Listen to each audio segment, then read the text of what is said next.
പ്രിയ പ്രേക്ഷകർക്ക് നേഷൻ ന്യൂസിലേക്ക് സ്വാഗതം. ഇന്ന് ദ റിയൽ സ്റ്റോറി ചർച്ച ചെയ്യുന്നു ലോകം വാഴ്ത്തിയ പ്രതിഭയെക്കുറിച്ച്, ബ്രൂസ് ലീയെക്കുറിച്ച്.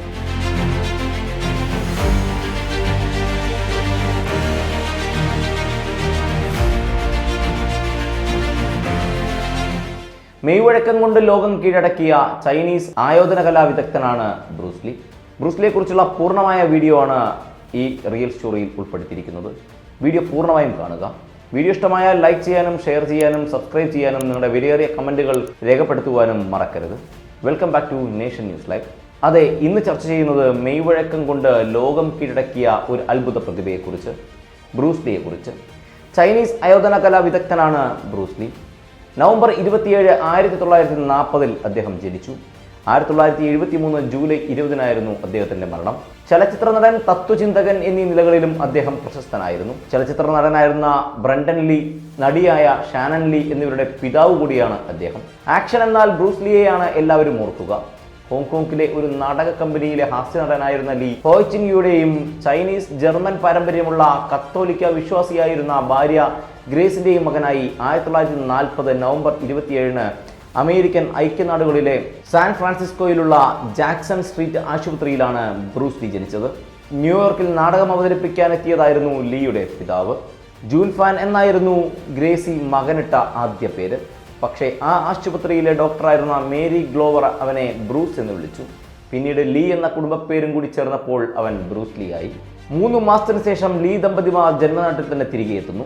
ചെറുപ്പത്തിൽ ബ്രൂസിന് സായ്ഹാങ്, അതായത് കൊച്ചു ഡ്രാഗൺ എന്ന പേരുണ്ടായിരുന്നു. പീറ്റർ, റോബർട്ട്, ആഗ്നസ്, ഫൊയബി എന്നിവരായിരുന്നു ലീയുടെ സഹോദരങ്ങൾ. ലേ സാൻസ് കോളേജിലും സെന്റ് ഫ്രാൻസിസ് കോളേജിലുമായിരുന്നു ലീയുടെ വിദ്യാഭ്യാസം. മെലിഞ്ഞു ദുർബലമായ ശരീരപ്രകൃതമായിരുന്നു കൊച്ച് ബ്രൂസ് ലീയുടേത്. മുൻകോപവും എടുത്തുചാട്ടവും അവനെ പലപ്പോഴും കുഴപ്പത്തിൽ ചാടിച്ചു.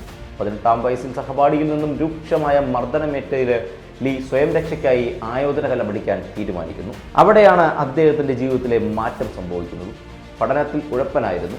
അതിനു പുറമെ അടിയും പിടിയും. മകൻ നാട്ടിൽ നിന്നാൽ അക്രമം നടത്തി ജയിലിലെത്തുമെന്ന അമ്മ ഗ്രേസ് ഭയക്കുകയായിരുന്നു. തുടർ വിദ്യാഭ്യാസത്തിനായി ബ്രൂസിനെ അമേരിക്കയിലെ ഒരു സുഹൃത്തിനടുത്തേക്ക് അയക്കാൻ അമ്മ തീരുമാനിക്കുന്നു. അങ്ങനെ അമ്മ നൽകിയ $100 1958 ഹോങ്കോങ് ബോക്സിംഗ് ചാമ്പ്യന്റെ മെഡലുമായി ബ്രൂസ് ലീ അമേരിക്കയിലെത്തുന്നു.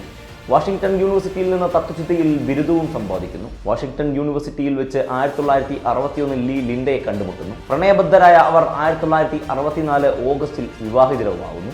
ലീ ലിൻഡ ദമ്പതിമാർക്ക് 2 മക്കളായിരുന്നു, ബ്രണ്ടൻ ലീയും ഷാൻ ലീയും. പിൽക്കാലത്ത് അഭിനേതാവെന്ന നിലയിൽ പ്രശസ്തനായ ബ്രണ്ടൻ ലീ 1993 ദ ക്രോ എന്ന സിനിമയുടെ ചിത്രീകരണത്തിനിടെ അബദ്ധത്തിൽ വെടിയേറ്റാണ് മരിക്കുന്നത്. മകൾ ഷാൻലി 1990കളിലെ ചില ചിത്രങ്ങളിൽ പ്രത്യക്ഷപ്പെട്ടിട്ടുണ്ട്. അഭിനയ ജീവിതം എന്താണ് എന്ന് നമുക്ക് നോക്കാം. ലീയുടെ അഭിനയ ജീവിതം. ലീ ഹോയി ചുൻ ചില ചൈനീസ് സിനിമകളിലെ ചെറിയ വേഷങ്ങൾ കൈകാര്യം ചെയ്തിരുന്നു.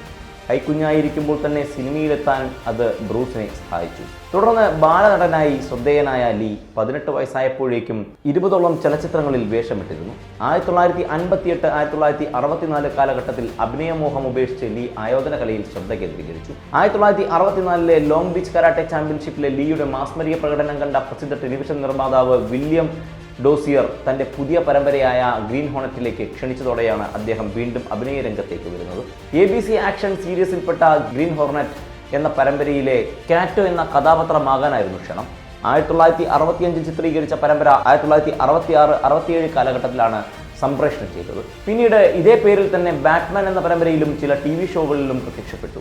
ഒരു TV ഷോയിൽ 5 മരക്കട്ടകൾ ഒന്നിച്ചടിച്ചു തകർക്കുന്നത് കണ്ട റെയ്മണ്ട് ചോ ബ്രൂസ് ലീയെ നായകനാക്കി പുതിയൊരു ചലച്ചിത്രം നിർമ്മിക്കാൻ തീരുമാനിക്കുന്നു. 1971 തായ്ലൻഡിൽ ചിത്രീകരിച്ച ആദ്യ ചിത്രം ടാങ് ചാങ് ദ ക്സിയോങ്, അതായത് ഇംഗ്ലീഷിൽ ഇതിൻ്റെ പേര് ദ ബിഗ് ബോസ് എന്നായിരുന്നു.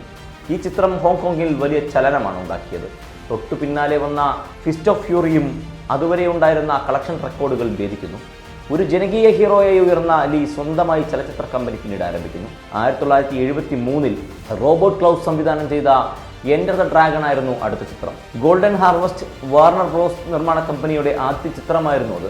പക്ഷേ ചിത്രം റിലീസ് ചെയ്ത് അന്നുവരെ ലോക സിനിമയിൽ ഉണ്ടായിരുന്ന കളക്ഷൻ റെക്കോർഡുകൾ ഭേദിച്ച് $4 മില്യൺ ലാഭമുണ്ടാക്കുന്നതും താൻ ലോക സിനിമയിലെ ഏഷ്യക്കാരനായ ആദ്യ സൂപ്പർ താരമാകുന്നതും കാണാൻ ലീ ജീവിച്ചിരുന്നില്ല. ഒരു പടനായകന്റെ യാത്ര.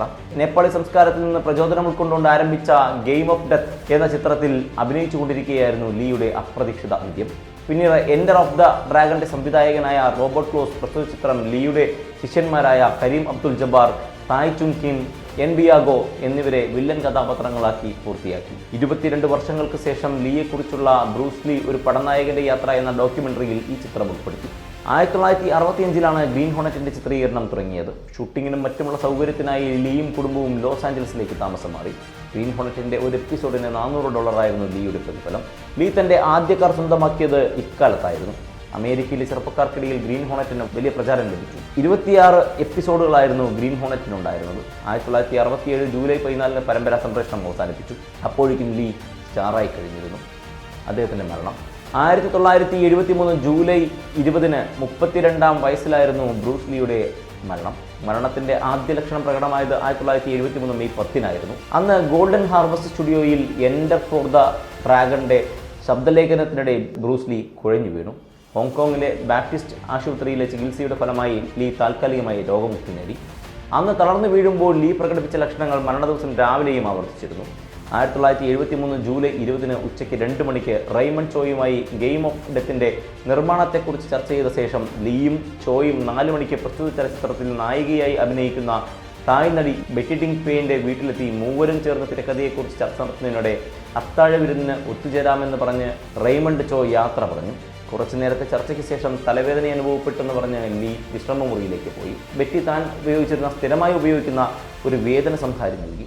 അത്താഴ വിരുന്നിന് ലീയെ കാണാത്തതിനാൽ ബെറ്റിയുടെ വീട്ടിലെത്തിയ ചോ അദ്ദേഹം അനക്കമില്ലാതെ കിടക്കുന്നതാണ് കണ്ടത്. അവരിരുവരും ചേർന്ന് അദ്ദേഹത്തെ ഹോങ്കോങ്ങിലെ പ്രശസ്തമായ ക്യൂൻ എലിസബത്ത് ഹോസ്പിറ്റലിലേക്ക് കൊണ്ടുപോയെങ്കിലും മാർഗമധ്യേ മരണം സംഭവിക്കുകയായിരുന്നു. 1973 ജൂലൈ 21 സിയാറ്റിലെ ലേക്ക് വ്യൂ സെമിത്തേരിയിൽ വൻ ജനാവലിയുടെയും സിനിമാ ലോകത്തെ മഹാരാജന്മാരുടെയും സാന്നിധ്യത്തിൽ ബ്രൂസ് ലീയുടെ സംസ്കാരം നടന്നു. ഇതാണ് ബ്രൂസ് ലീ എന്ന മഹാനായ പ്രതിഭയെക്കുറിച്ചുള്ള നേഷൻ ന്യൂസ് ലൈവിലെ ദ റിയൽ സ്റ്റോറിയിൽ ചർച്ച ചെയ്ത വീഡിയോ ഇഷ്ടമായാൽ ലൈക്ക് ചെയ്യാനും ഷെയർ ചെയ്യാനും സബ്സ്ക്രൈബ് ചെയ്യാനും നിങ്ങളുടെ വിലയേറിയ കമൻറ്റുകൾ കമൻറ്റ് ബോക്സുകളിൽ രേഖപ്പെടുത്തുവാനും മറക്കരുത്. Thank you for watching. Bye bye.